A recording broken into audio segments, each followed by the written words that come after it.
Oye sí, llegó el opositor con SBS, progresando en la United States.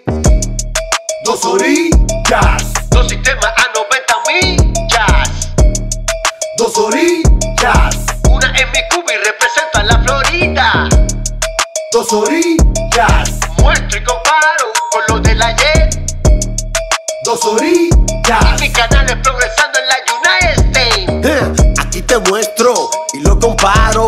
Digo de aquello, lo que hemos pasado, lo que tenemos, lo que hemos logrado, lo que perdimos y lo que nos han quitado. Esto es para el gobierno comunista asesino. Esto es para tu familia y para tu vecino, para los ignorantes y para los que saben mucho. Entra en mi canal, que lo que traigo es mucho. Si tú quieres saber el por qué yo lucho, entra en mi canal, que lo que traigo es mucho. Aquí te traigo algo, oye, que no han visto mucho. Entra en mi canal, que lo que traigo es mucho.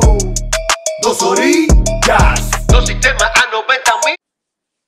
Amigos de este canal, les propongo que se suscriban, que compartan, que den like para que YouTube vea que es interesante nuestros temas y el mundo pueda conocerlo. Compártelo con todo aquel que conozca, porque aquí se está diciendo verdad. En este canal vamos por más.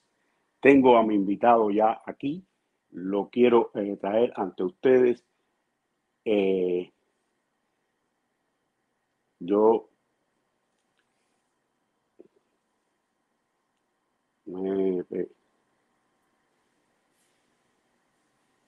Bienvenido a nuestro canal, nuestro amigo José Pimentel Capote. Es el coordinador de la plataforma cubana por la libertad y el presidente de la Mesa de Unidad Cubana en España. Bienvenido, hermano, a nuestro canal. Nosotros hemos estado con esta diferencia de horario porque, bueno, radicas en España como un exiliado cubano, como muchos cubanos que estamos fuera de nuestra patria, y queríamos tener contigo esta programa de análisis de este capítulo que recientemente acabamos de estrenar el domingo pasado en nuestro canal sobre las dos orillas, el serial que estamos llevando a cabo, este tercer capítulo, que trata del momento exacto en que se crea la división entre las dos orillas a partir de lo que hace Fidel Castro con una revolución popular que él supuestamente iba a llevar al pueblo al poder, y lo que hizo fue instaurar una nueva dictadura que lleva ya 62 años. Bienvenido, hermano, te doy las cámaras y los micrófonos de este canal para que converses con nosotros. Aquí estamos. Bueno, ante todo, buenas tardes, buenos días, según la hora en que se mire. No sé a la hora exacta en que se va a emitir el programa, pero primero agradecerte, Eduardo, la oportunidad de a través de tu plataforma, darme la oportunidad, a su vez a mí, valga la redundancia, de tratar temas tan importantes cuando Cuba está imbuida en una especie de manto de desinformación que afecta a generaciones. Y claro, a las generaciones nuevas les interesa muchísimo este tipo de programa que estás haciendo, porque creo que desconocer la historia es repetir errores, eso ya se ha dicho, y es muy importante un análisis frío, pausado y de la historia, porque sin ella podemos volver a caer en un futuro próximo, si Dios quiere, y la Cuba nuestra vuelve a ser una Cuba del marco democrático en errores que no deberíamos caer. Gracias por la oportunidad. No, nosotros también te damos las gracias porque estés aquí.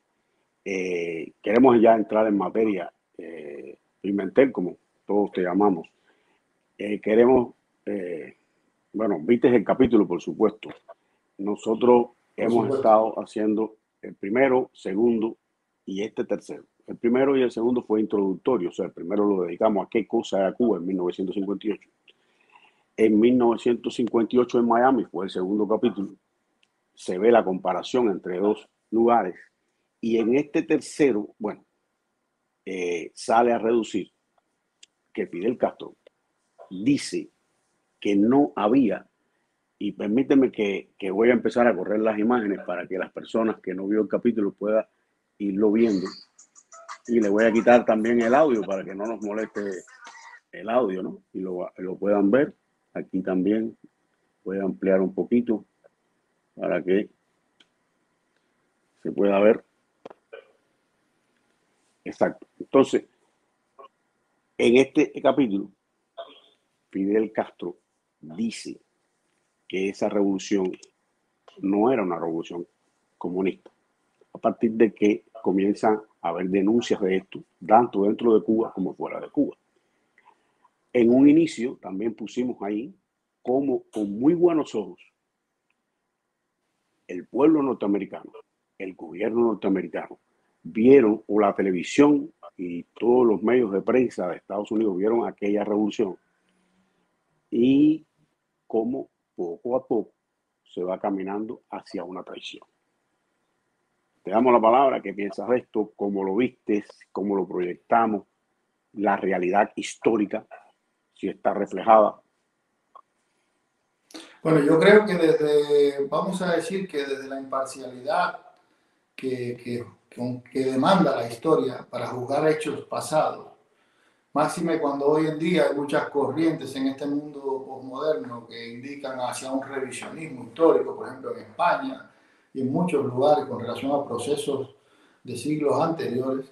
Estas generaciones nuevas que no tienen más nada que hacer que entretenerse con las redes sociales y bueno, de alguna manera tienen una vida bastante cómoda. En este revisionismo histórico en el que está mucha gente hoy, yo creo que los cubanos no deberíamos caer.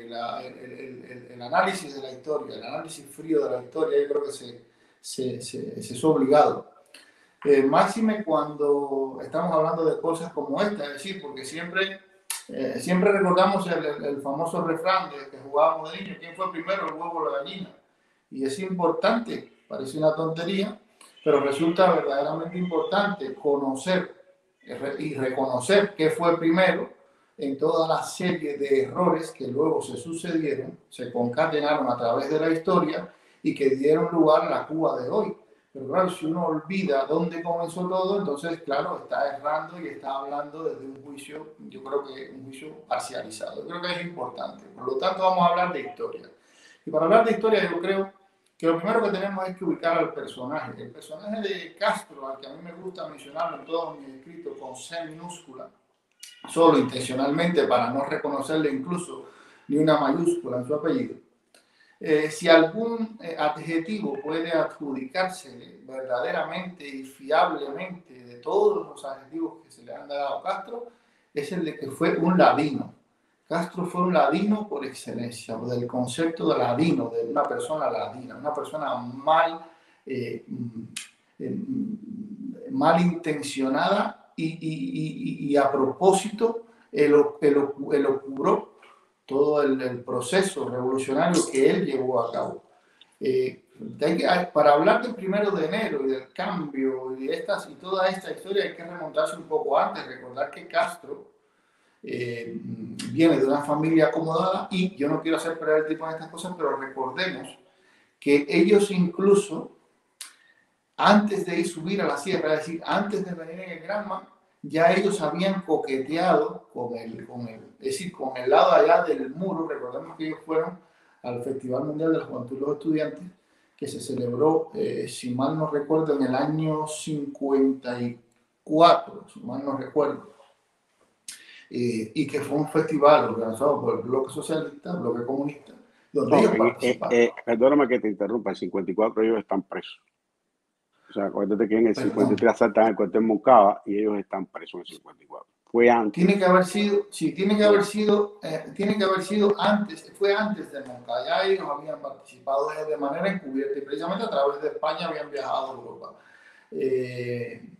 Bueno, decir que ellos ya desde antes habían coqueteado con el comunismo, esto está en los libros, sobre todo Raúl, que era el más propenso a la teoría comunista. De los dos hermanos, uno era más nacionalista, el otro era más, digamos que si vamos a comparar, pues más comunista, ¿no? Es decir, pero el alma la tenían los dos por igual repartida. Entonces, ellos llegan a Cuba en el Granma gracias a los esfuerzos de los partidos comunistas, sobre todo de Argentina, y de la financiación que pusieron y de un compromiso que hubo para luego de alguna manera establecer vías y ver vías de colaboración.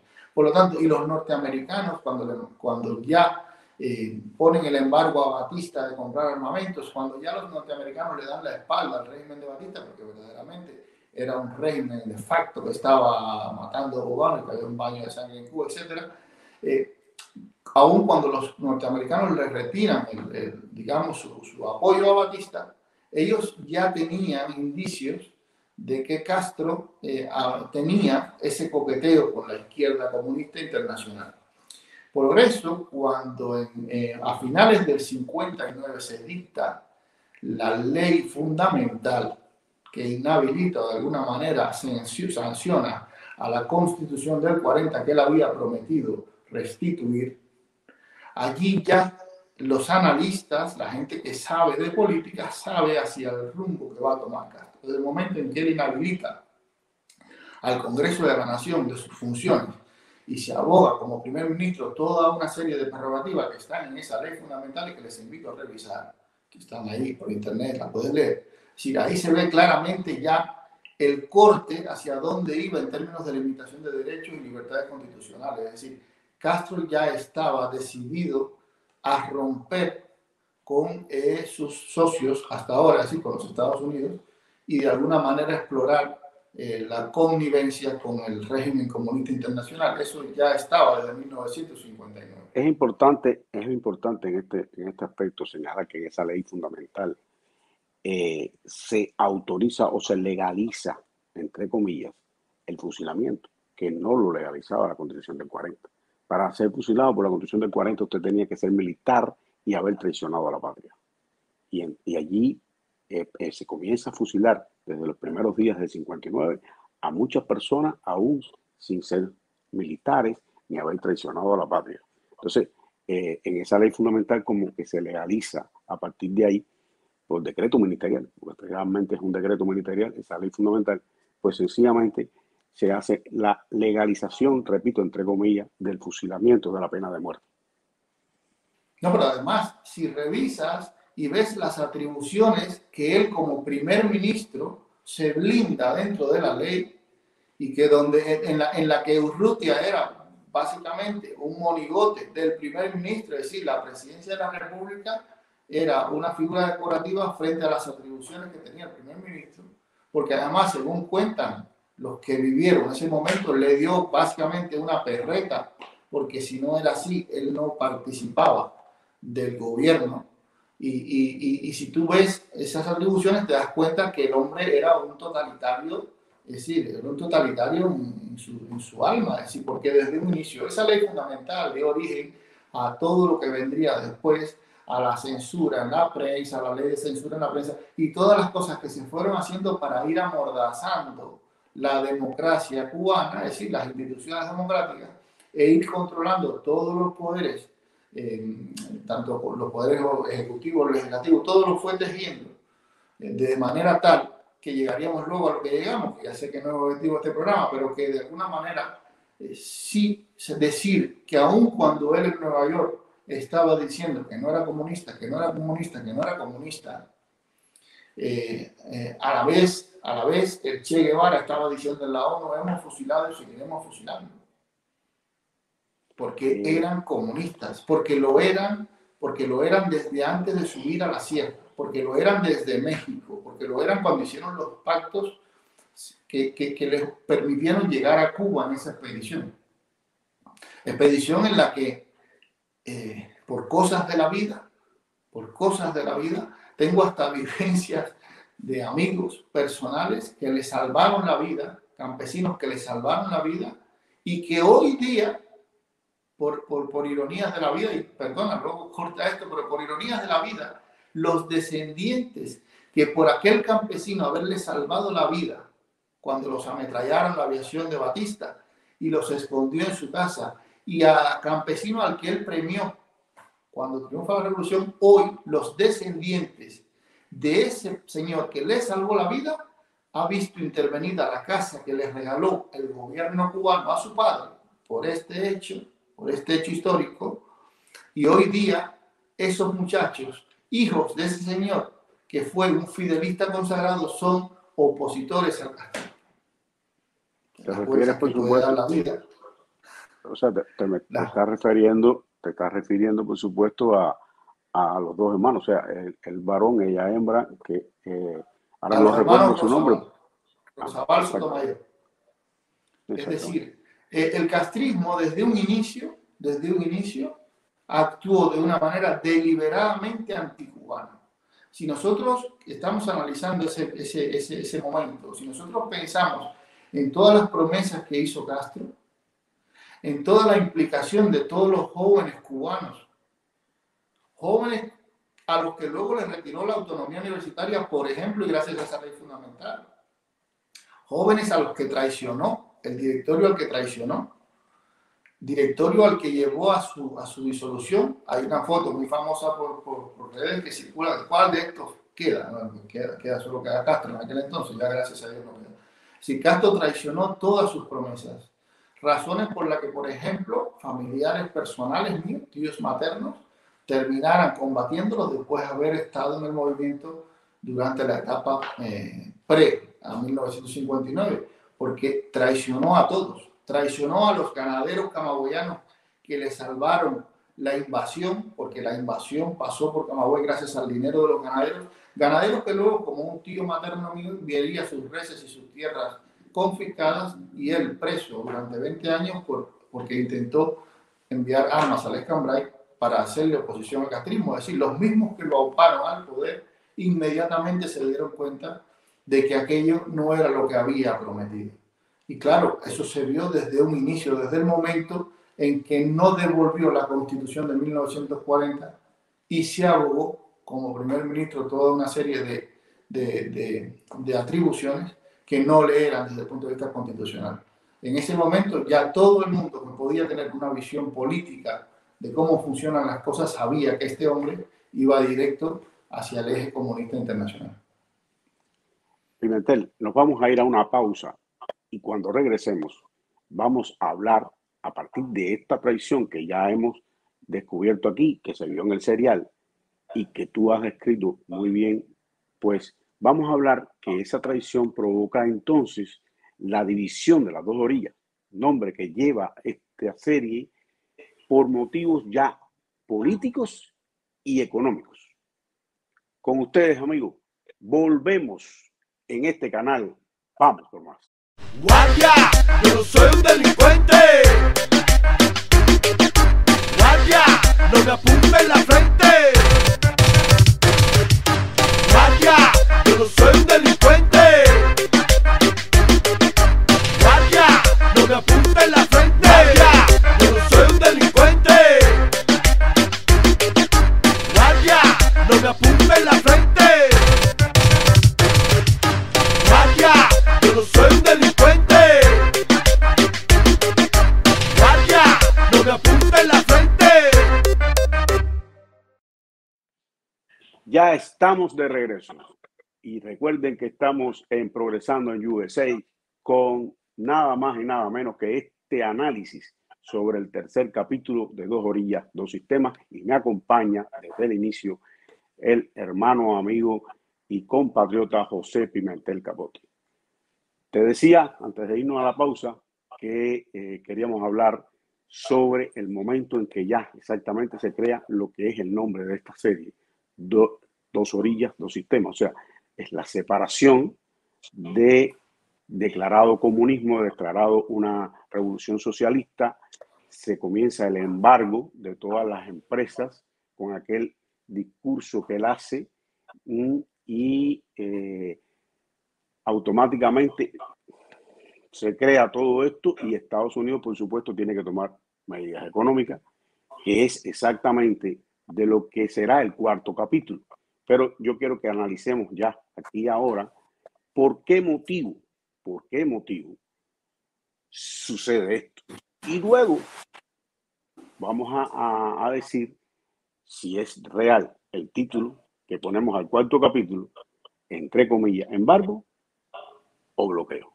Pero vamos a referirnos primero a por qué sucede esta división de las dos orillas. A tu apreciación.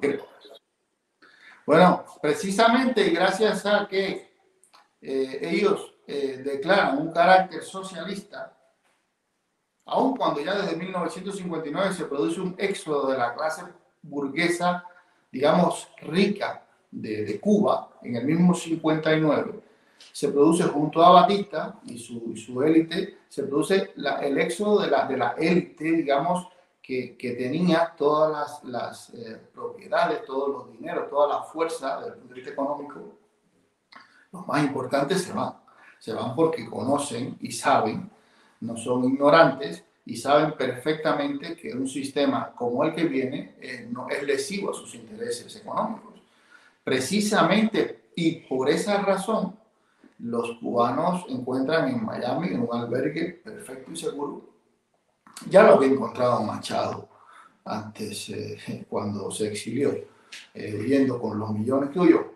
Miami siempre fue un lugar muy cercano, era, desde el punto de vista climático, era lo mismo que Cuba, y era un lugar de retiro de pocos americanos, con un aeropuerto que prácticamente era una caseta como la que yo conocí de niño en Ignacio Aramonte, el aeropuerto Ignacio Aramonte en Camagüey. Es decir, una caseta era algo muy básico. De todas formas, la traición de Castro a la revolución nacionalista que él prometió y por la que todos le apoyaron, se vio de manifiesto un día cuando mi abuela, dueña de un bazar que tenía al lado de su casa y que había construido con sus propias manos y su propio esfuerzo, llegó por la mañana, salió de la puerta de su casa y se encontró a un miliciano con un fusil terciado en el pecho, impidiéndole la entrada a mi abuela a su bazar. Allí está la traición más grande que hizo Castro. Traición que hizo a mi tío Jorge Capote, padre descanse ya, está enterrado ahí en Playa, haber sido un luchador del movimiento 26 de julio, haber colaborado en Nicaragua, por ejemplo, para buscar armas para el 26 de julio con los sandinistas antes del 59, estamos hablando, y después del 59, ser parte de ese ministerio de intervención y un día llegar a su oficina donde se ponían los expedientes de las grandes compañías norteamericanas que supuestamente habían lucrado con el esfuerzo de los cubanos, y un día llegar y encontrarse, según él me relata, una loma de expedientes, finitos todos y amarrados por un lazo con una lista en la parte superior donde solo había que firmar. Y cuando él pregunta, ¿tengo que revisar todo esto? Le dice, no, eso solo firma Capote, que esto ya va así. Eran todos los negocios, eran panaderías, eran bazares, eran supermercados, era el negocio de los cubanos que no le habían robado absolutamente nada a nadie y que eran intervenidos en nombre de una ideología. A partir de ese momento ya se manifiesta la traición. Castro se declara socialista, Castro empieza a intervenir y a partir de ese momento, claro, hay que hacer dos orillas, porque toda la gente que medianamente decente tenía intereses que defender se los llevó a los Estados Unidos, u otros, como mi abuelo, que era político de profesión y que tuvo que emigrar porque no cabía en la nueva Cuba, en la nueva política que se iba a hacer en Cuba, en la que si se quedaba, pues lo que le ofrecieron fue el fusilamiento. Es decir, entonces aquí en esta traición de alinearse con esa ideología, al final es un tema de que el mundo ya funcionaba en dos bloques antes del 59. Nosotros solo fuimos un satélite más del imperio soviético. Y en ese momento en que Castro decide alinearse con el imperio soviético porque intervino las compañías norteamericanas, y claro, no podía pretender que los norteamericanos se quedaran cruzados de brazos, además lo hizo con una torpeza política increíble, porque usted no se pelea con su vecino con el que tiene el 80% del comercio y que le queda a 180 kilómetros. Es un tema geoestratégico básico. Castro, en vez de negociar, en vez de presionar y haber hecho otro tipo de política nacionalista, hace una política intervencionista y en ese momento Cuba tiene que partirse. Los cubanos tienen que irse en aparte y otros se quedan atrapados, otros se quedan apoyando un proceso que no sabían en qué iba a derivar. 62 años después aquí estamos y mira el sacrificio. Y que además fueron esos precio que pagamos por aquella torpeza de nuestros abuelos. No, yo creo que también los que quedaron dentro fueron manipulados, porque sencillamente yo nací en ese país en revolución. No conocí de niño nada de la historia que conozco hoy.